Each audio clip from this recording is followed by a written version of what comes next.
Hello there, fellow adventurers. This is Sorvesteon coming to you from Riders of Icarus with another taming guide, this time for Agnas the Red. So let's see what the bestiary has to say about him. Okay, so wow, lots of backstory and lore. What we're interested in is how do we tame this guy. So it looks like we're going to need to land a critical blow to suppress his fiery powers, so basically get him down to 20%. We're going to need a dragon emblem crafted from all the red dragons of the gate. And then, well, let's see here. It seems Geranin may know more. So yeah, we're going to need a dragon emblem, and we're going to need a recipe to craft that dragon emblem. Now, I do happen to have a recipe. Let's go to barter crafting. Here we go. Dragon emblem. Yeah, I already have all the materials. So you are going to need a recipe to craft the dragon emblem, and that is not that easy to get. As far as I know, there are only two bosses that drop this recipe. That being Agnas, and the other boss being Merciless Geranin. So, here, let me just pop open my map here. Let's go to the world map. So Agnas can be found in the Agnas Peak instance. So Agnas is an instanced raid boss, if you didn't already know. And so he's relatively easy. All you have to do is pop in there with a group and kill him, and it's all good. The other boss, Merciless Geranin, he's a little bit, well, a little bit more iffy. So he's actually in the Divinity Shore. Right beside the broken caldera. So if you flew west from Foothills Camp, you would fly over this kind of beach area. Or if you go from the broken caldera, this little place right here, and you fly east, you'll fly over the Divinity Shore, and Merciless Geranin is a world raid boss that's located in the Divinity Shore in this kind of like fenced off area with this big hut thing. And he's a level 35 raid boss. He was introduced with the Parna's coast area.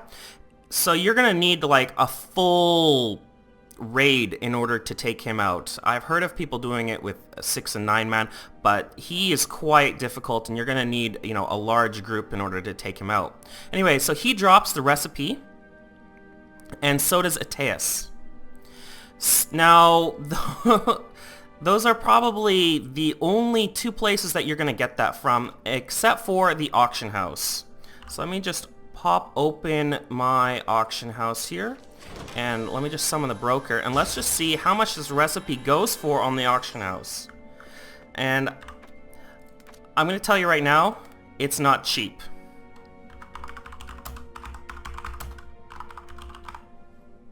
Alright, so Dragon Emblem recipes. Let's go to lowest price. 95 gold. That's cheap. Like just a few days ago it was 150, so they're coming down in price, but the recipe is not that cheap on the auction house. So no matter what route you try to go, this is going to be a difficult recipe to get. Now if you know someone that already has the recipe, all the better. You can just farm the mats and they can craft it for you. So although I would get someone you trust to do that. Don't just hand it off to someone who's offering to craft it for you, because you may not get your dragon emblem, and you may not get your mats back either. Alright, so let's go and take a look at what the recipe needs. Alright, so the recipe itself, it's nice. It only requires stage 1 crafting, whereas Divine's Perfume required stage 2. So that's nice. Alright, so the dragon emblem recipe requires 10 dragon scales. Now, the dragon scales drop off the ruby bloodworms that fly around Guardian's Gate. Here, let me pop open my map here. Now, you can find them flying around Guardian's Gate, preferably this big stone thing here, at 400 meters. So you're going to need a mount that can go that high. Which I think, you know, shouldn't be too hard for most people at this point in the game. If you're taming Agnas the Red, you've probably already hit 25 and you already have access to mounts that fly well above 400 meters. And the ruby bloodworms can be found basically, like if you look at my mouse right here, the tip of my mouse is what I want you to look at. They kind of go in this area here, this kind of backwards L-shaped kind of zone around this stone. So just north of this stone and just west of this stone. The area that I found had the most ruby bloodworms was, you see this frontal cone in front of me, this yellow frontal cone? Yeah, basically right in front of this yellow frontal cone. That's where I found the most ruby bloodworms flying at 400 meters. Now, the drop rate for the dragon scales is pretty darn low. So, I know you only need 10 of them, but trust me, getting 10 of them is going to take a long time. So, probably, let's go back to the auction house. Probably the easiest thing to do is just to buy it off the auction house. I mean, look at that. They go on for around 2 gold, maybe 3 gold. Now, let's go with the lowest price.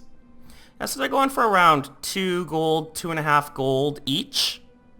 And, I mean, you can grab all 10 of them for 25 gold, which is, it's not the cheapest, but, you know, it's not too bad either. And trust me, it is well worth, you know, the value compared to the amount of time you're going to have to spend farming 10 dragon scales. I think the reason why the price is so low is because the market is just saturated with dragon scales at the moment. You know, everybody was farming them.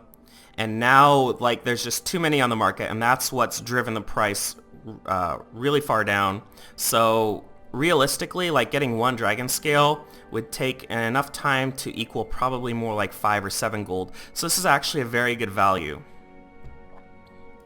You know, if you want to farm them yourself, go ahead. The ruby bloodworms are not that difficult. Just make sure you dodge their attacks. They don't really hit too hard. They are elites. And yeah, I mean, they're fairly easy, so there's nothing really to worry about there. Okay, so let's go back to the recipe. The next thing you need is a dragon heart. This is going to be one of the more difficult mats to get. Now, as far as I know, I've only seen it drop off of Agnas the Red himself and from the Ateus raid. That's it. Now, Agnas the Red, I heard, has a very low drop rate for the Dragon's Heart, and considering that he's always being farmed and he's always being tamed, there's a lot of competition, and considering it's a low drop rate, you're probably not going to have a great chance of getting it off of Agnas the Red. You have a much better chance of getting it through the Ateus raid. Now, I don't know if it drops from the Merciless Geranin. It might. But that's, at this point, I have not been able to confirm that. So, for now, all I can tell you is Ateus and Agnas the Red. Those are the only 2 that I can confirm at this point. Then you need 50 familiar orbs and 10 elite taming potions. At this point in the game, I'm assuming that if you are taming Agnas the Red, you already know where to get elite taming potions and how to get familiar orbs. So I'm not going to cover how to get those. Alright, so now that I've gone over how to get all the materials and how to get the recipe and where to get all that stuff, let's go craft this dragon emblem up. Oops, I almost forgot to mention you can grab the dragon heart off of the auction house. But the reason why I didn't think to mention it before was because it's horribly expensive. I mean, look here. There's only 4 of them on the auction house, and they're going for between 185 gold to 220 gold. So unless you're like pro at making gold in this game, it's horribly expensive. If you were to buy both the dragon heart and the recipe, so far, and all the dragon scales, so far it's probably going to cost you around 350 gold. I mean, that's crazy. Now, if we actually go And check out the price of a dragon emblem. Here, let's go with the lowest price. No, I don't want the dragon emblem recipe. I want the dragon emblem. There we go. Dragon emblems are going for around 200 gold themselves. So either way, it doesn't matter what you try to do. Either you're going to have to fork out a ton of gold, or you're going to have to fork out a ton of time in order to get the mats and the recipe, in order to get a dragon emblem. So unlike Garm, whose mark is relatively easy to get, Agnas seems to be the more difficult mount in order to get the item for. Ironically, he's the easier of the two mounts to tame. So yeah.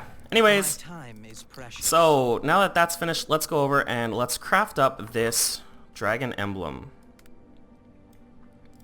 Cool. Okay, so I've got everything I need. Let's go ahead and craft it.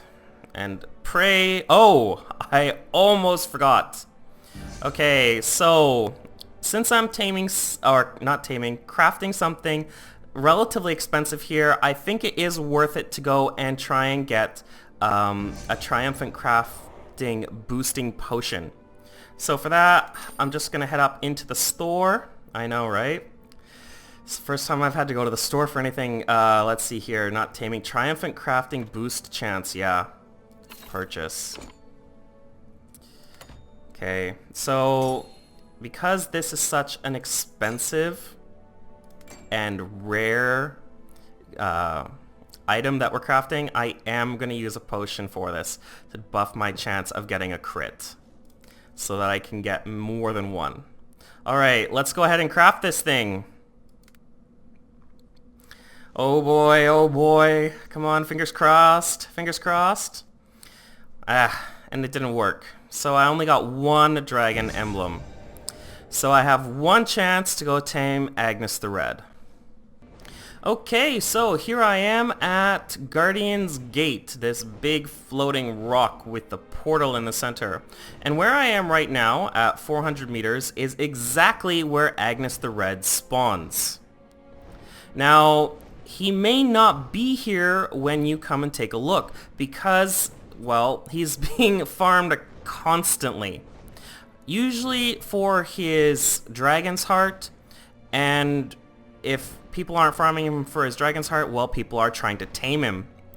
So, he may not be here when you come and take a look because he's on an hour respawn timer.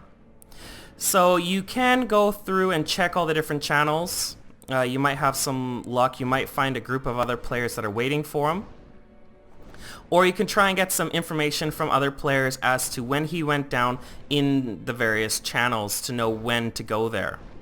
So as for the position itself, you can find this position quite easily. If you look on the mini-map here, see my mouse cursor, the very tip of it? Well, see this little hump in the edge of Guardian's Gate here, where the tip of my mouse is? And then here, see this little, well, the portal in the stone? Just at the top part of the portal, if you go over and you go up from this little hump, that's basically how you know if you're in the right position. Another thing that kind of complicates finding Agnas the Red is that he doesn't stay in one place. He pats around Guardian's Gate at 400 meters with his Dragon Guard. So there are about, I think, 6 Citron dragons that fly around with him. They look like ruby dragons. And he kind of takes, he starts where I am here, and he kind of flies around here, and then he kind of goes up, and he comes back, and kind of comes back to where he originally started. So he basically flies around where all the ruby bloodworms are. Now, if you're looking for him, you may not see him because you will only be able to see things within a certain visual distance. See this blue bloodworm? I can see that because it's pretty darn close to the edge of my... Ooh, there's something attacking me. It's pretty darn close to the edge of my visual distance. If I move away, you can see I can no longer see that blue bloodworm. And that ruby bloodworm is kind of, well, not at the edge of my distance, but I can't see what's attacking it because whatever is attacking it is beyond my visual distance. It's not quite as bad as it is with Windrunner. Windrunner is very hard to see. See that blue bloodworm just showed up. If I back out, oh no, he's flying towards me. Won't be able to show it to you. They all move around too much. Anyways, okay, see, now he disappeared. So you might have to fly around a little bit to see if Agnas is actually in your channel, if he's not being camped continuously. As for Agnas himself, well, taming him can get a little bit crazy because, well, there are usually lots of people trying to tame Agnas the Red, and he usually doesn't just sit in one place. If you're by yourself and you're attacking Agnas the Red, then he usually won't move too much, and you can do that. His Dragon Guard are level 25 elites, and he himself is only a level 25, so you can definitely go and attack him or solo him, especially if you're 35 and in good gear. Heck, you could probably do that at 25 if you're in decent gear. As long as you keep moving around, because his attacks are very easy to avoid. And his Dragon Guard tends to stay clumped up on him a lot, so if you're using things like Explosive Shot or Whirlwind Spear, these two skills, then you can take them down quite quickly. Agnas himself doesn't have a whole lot of HP, so he is also relatively easy to kill. Much, much easier than Garm. Garm is like a full-on raid boss, whereas Agnas the Red is just more like a heroic. If you fought a Tendrin the Storm Dragon in the Sea of Icarus, he's very similar to that dragon, so he doesn't have a whole lot of HP.